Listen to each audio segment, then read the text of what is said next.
2026 మేషరాశి వారికి ఈ నెల ఎలా ఉంది, శుభాశుభ ఫలితాలు ఎలా ఉన్నాయి, గ్రహస్థితులు అన్ని కూడా ఎలా ఉన్నాయి అని తీసుకుంటే, మార్చ్ 2026లో మీపై ప్రభావం గురు భగవానుడు 2వ స్థానంలోను, శని భగవానుడు 12వ స్థానంలోను, వ్యయం విదేశీయ మానసిక ఒత్తిడితోనూ, రాహు 11వ స్థానంలో లాభం నెట్వర్క్ ద్వారా ఉన్నారు, కేతు 5వ స్థానంలో సంతానం ప్రేమ మెదస్సు మీద కూర్చున్నారు, కుజుడు 3వ స్థానంలో ధైర్యం ప్రయత్నం మీద కూర్చున్నారు, సూర్య భగవానుడు మరియు బుధుడు 12వ 1వ స్థానం మార్పు మాశాంతం ఆత్మబలాన్ని పెరుగుతుంది, శుక్రుడు 11వ స్థానంలో లాభ సంబరాలతో ఉన్నారు. ఇది సాధారణ నెల కాదు, ఇది జీవితాన్ని మార్చే ఒక దివ్య మలుపు.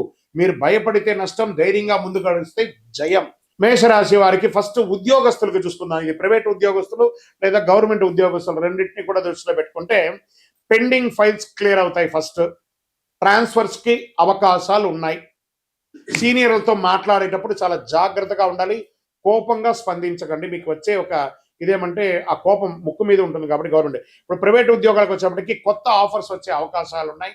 ఉద్యోగమే లేని వారికి ఆఫర్స్ వచ్చే అవకాశాలు ఉన్నాయి, కానీ ఆచి తూచి సంతకాలు పెట్టి ఉద్యోగం చేసుకోండి. జాబ్ మార్చాలి అని అనుకుంటే ఉగాది తర్వాత మారండి. అప్పటి వరకు కాస్త ఓపిక పెట్టండి, ప్రతిభ చూపించండి. ఆఫీస్ రాజకీయాల్లో పాల్గొనకండి, గాసిప్స్ మాట్లాడకండి ఆఫీస్లో, అప్పుడే మీకు మంచి పేరు వస్తుంది. ఇంకా వ్యాపారానికి వచ్చేటప్పటికీ ఆర్థికంగా ఎలా ఉంది, ఇండస్ట్రీస్కి అంతా ఎలా ఉంది అని తీసుకుంటే పెద్ద పెద్ద ఇండస్ట్రీస్ వాళ్ళకి ముడి సరుకు ధరలు పెరిగే అవకాశాలు ఉన్నాయి. కాస్త ఆలోచించి ప్రొడక్షన్స్లో కొంచెం దిగండి. లాభం తక్కువైనా స్థిరత్వంగా ఉంటారు ఇండస్ట్రీస్ వాళ్ళందరూ.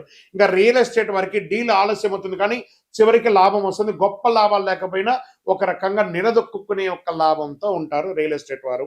ఇంకా పేపర్స్ వర్క్ అంతా కూడా డాక్యుమెంటేషన్ అంతా బాగా చెక్ చేసుకోండి రియల్ ఎస్టేట్లో. ఇంకా షేర్ మార్కెట్లో ఊహాత్మకమైనటువంటి ఏదో గొప్పలు జరిగిపోతుందని మాత్రం ఊహించుకోకండి. ఇంట్రాడే ఫ్యూచర్స్ ఆప్షన్స్ మిమ్మల్ని మొత్తం ఇబ్బంది పెట్టేస్తుంది కాబట్టి లాంగ్ టర్మ్లో ఇన్వెస్ట్ చేయడం మొదలు పెట్టండి. లాంగ్ టర్మ్స్లో ఇన్వెస్ట్ చేస్తే మీకు కొంచెం ఏమైనా అవకాశాలు ఈక్విటీస్లో పెట్టుకుంటూ ఉండండి. ఇంకా చిన్నపాటి వ్యాపారస్తులు ఉంటాయి చూసారా, మీకు డెట్స్ అన్ని కూడా క్లియర్ అవుతాయి. పాత సరుకులన్నీ కూడా అమ్ముడుపోయి చక్కగా వ్యాపార పండగ వాతావరణాలు వస్తున్నాయి కాబట్టి మంచి మంచి వ్యాపారాలు అన్ని రకాల వ్యాపారస్తులకి ఇదొక కొంత మంచిది అనుకోవచ్చు. మీ వ్యాపారాన్ని మీరు ఎక్స్పాండ్ చేసుకునే అవకాశం ఉగాది తర్వాత ఉంటుంది. ఇది మీరు జాగ్రత్త పడవచ్చు. కొత్త భాగస్వామ్యంతో జాగ్రత్త, అంటే పార్ట్నర్షిప్ చేసేటప్పుడు కాస్త జాగ్రత్తగా ఉండండి. ఇంకా ఆర్థికంగా గురువు 2వ స్థానంలో ఉండడం వల్ల డబ్బులు వస్తుంది పోతుంది, వస్తుంది పోతుంది, ఖర్చు మనకంటే కూడా ఎక్కువగా కనబడుతూ ఉంటుంది, జాగ్రత్త పడాలి. కానీ శని 12వ స్థానం ఉండడం వల్ల అనవసరపు ఖర్చులు విపరీతంగా పెరుగుతాయి. ఎందుకంటే మీకు ఏళ్ళనాటి శని కూడా స్టార్ట్ అయింది కాబట్టి కాస్త జాగ్రత్తగా ఉండాలి. బంగారం కొనుగోలు మీకు శుభాన్ని కలిగిస్తుంది. మేషరాశి వారికి పెద్ద లోన్స్ లేకపోతే చిట్ ఫండ్స్ అవన్నీ వెళ్తారు చూస్తారు, కొంచెం జాగ్రత్త, అవసరమని చూసుకోండి. రీపేమెంట్ సోర్స్ ఉంటేనే లోన్స్కి వెళ్ళండి, లేదా డబ్బులు దొరుకుతుంది మనకు అవసరం తీరిపోతుంది అనుకుంటే తర్వాత ఇబ్బంది పడేది మీరే మేషరాశి మిత్రులారా. ఇంకా కుటుంబం భార్య భర్తల మధ్య ఎలా ఉంటుందంటే అనవసరపు అనుమానాలు, ఒకరి మీద ఒకరికి అనుమానాలు, అది మిమ్మల్ని దూరం చేస్తుంది. ఒకరికి స్పర్ధలు ఉందా, రాత్రి పడుకునేటప్పుడు కూర్చొని మాట్లాడుకొని ఆ రోజే ఆ సమస్యను తీర్చేసుకొని మళ్ళీ నెక్స్ట్ డే ఫ్రెష్ అవ్వండి. లేదా దంపతుల మధ్య అగాధం పెరిగి చాలా లోతైనటువంటి డిస్టర్బెన్స్ పెరిగే అవకాశాలు ఉన్నాయి. మాసాంతరంలో ప్రేమ పెరుగుతుంది. ఒక ఆధ్యాత్మికమైనటువంటి టూర్కి లేదా విలాసయాత్రకు వెళ్ళే అవకాశాలు దంపతుల మధ్య ఉంది. ఇంకా ప్రేమికులకి కేతు ప్రభావం వల్ల గందరగోళం, ఒకరి మీద ఒకరి ఇన్ఫ్లుయెన్స్ ఎక్కువ చేస్తుంటారు. మీరిద్దరూ మాట్లాడుకునేటప్పుడు మీ మధ్యలో ఫోన్ ఇంటరాల్ అవుతుంది కాబట్టి ఆ ఫోన్లన్నీ పక్కన పెట్టేసి ప్రేమికులు ఒకరికొకరు మీ జీవితాన్ని షేర్ చేసుకుంటున్నారు కాబట్టి కూర్చొని మాట్లాడేటప్పుడు ఒకరికొకరు మాట్లాడుకోండి. నిర్ణయం తీసుకునే ముందు పెద్దవాళ్ళ దగ్గర కూడా అనుమతి పొంది ఆలోచన చేయండి. ఇంకా కుటుంబ సభ్యులు, అన్నదమ్ములు, అక్క చెల్లెలు, కుటుంబం అంతా కూడా పండగ వాతావరణంగా అందరూ కలిసికట్టుగా ప్రేమగా ఉండే ఒక అద్భుతమైనటువంటి నెల అని చెప్పచ్చు. ఇంట్లో పెద్దవాళ్ళ యొక్క ఆరోగ్యం కూడా జాగ్రత్తగా పడండి. ఇంకా సోదరుల సహాయంతో మీరు వ్యాపారంలోనూ జీవితంలోనూ ఎదిగే అవకాశాలు ఉన్నాయి. భాగస్వామ్య వ్యాపారం ఏదైనా ఉంటే కాస్త ఆలోచించి పెట్టండి, లేదా ఆల్రెడీ మీరు భాగస్వామి వ్యాపారంలో ఉంటే కాస్త ప్రేమగా ఉండండి. మీ పార్ట్నర్ అనేది మీ జీవితంలో ఒక పార్ట్నర్, ఆయన బాగుండాలని కోరుకుంటే మీరు కూడా బాగుంటారు.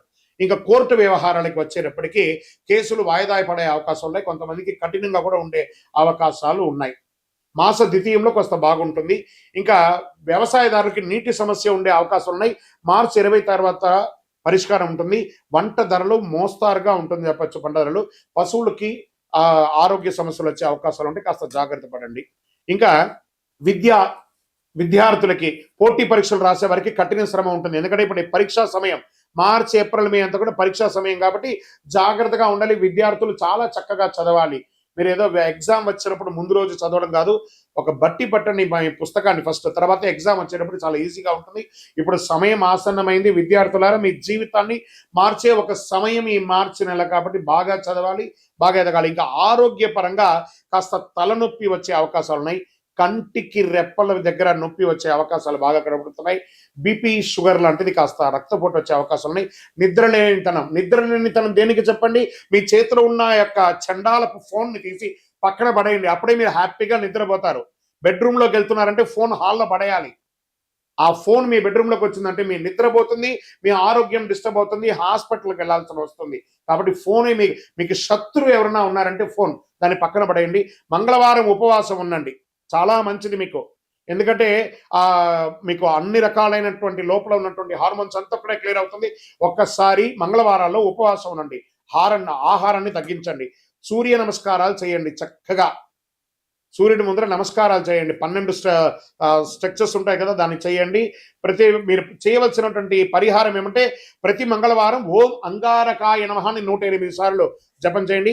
హనుమాన్ చాలీసా పారాయణం చేయండి. దేవాలయంలో వెళ్ళి ప్రదక్షిణం చేయండి. సుబ్రహ్మణ్య స్వామి వారికి పాలాభిషేకం చేయండి. అరోహరా వెట్రివేల్ మురుగనుకు అరోహరా అని చెప్పుకుంటూ పారాయణం చేసుకుంటూ సుబ్రహ్మణ్య స్వామికి కందర్ షష్ఠి కవచం ఉంటుంది. మీకు అర్థం కాకపోయినా పర్వాలేదు, యూట్యూబ్లో పెట్టుకొని వినండి. లేదా సుబ్రహ్మణ్య భుజంగం అనే ఒక మంత్రాన్ని డౌన్లోడ్ చేసుకొని వింటూ ఉండండి. చాలా విశేషమైనటువంటి పరిహారాలు పొందుతారు. ఎర్రటి పుష్పంతో స్వామివారికి అర్చన చేయండి. మీ యొక్క ఈ నెలంతా కూడా అవకాశం ఉంటే రెడ్ కలర్ డ్రెస్ని ఎక్కువ వాడడానికి ప్రయత్నం చేయండి. నవగ్రహ ప్రదక్షిణాలు చేయండి. ఇవన్నీ అవసరమే ఖచ్చితంగా. ఏళ్ళనాటి శని నడుస్తుంది, గ్రహాలు కూడా మారుతున్నాయి, అన్ని రకాలుగా ఉన్నాయి కాబట్టి నూతన సంవత్సరం కూడా వస్తుంది. ఇవన్నీ కావాలంటే మనం దైవారాధన చేయక తప్పదు. ఓకే, అదృష్ట సంఖ్య ఈ నెలంతా కూడా మీకు 9 మరియు ఆల్టర్నేటివ్ నెంబర్ 3 అని చెప్పచ్చు. అదృష్ట రోజు మంగళవారం. మంగళవారం మంగళకరమైన వారం. చెవ్వాయి అంటారు. చెవ్వాయి అంటే మంగళవారం చాలా అద్భుతం. అదృష్ట రంగు ఎరుపు. దక్షిణ దిశ ప్రయాణాలు మీకు చాలా అద్భుతాన్ని కలిగిస్తుంది. మేషరాశి వారికి ఇది పరీక్ష నెల కాదు, పునర్జన్మ ఇచ్చే నెల. వాహనం నడిపేటప్పుడు జాగ్రత్తగా ఉండండి. భయం మీ శత్రువు, ధైర్యం మీ ఆదాయం. విజయోస్తు మేషరాశి మిత్రులారా. మీ యొక్క వ్యక్తిగత జాతకం, ఇప్పుడు నేను చెప్పినంత గోచార గ్రహస్థితి, మీ వ్యక్తిగత జాతకం కావాలి అనుకుంటే మీ పేరు, date of birth, time of birth, place of birth మా నంబర్కి వాట్సాప్ చేయండి. మా అడ్మిన్స్ మీకు రిప్లై ఇస్తారు. విజయోస్తు.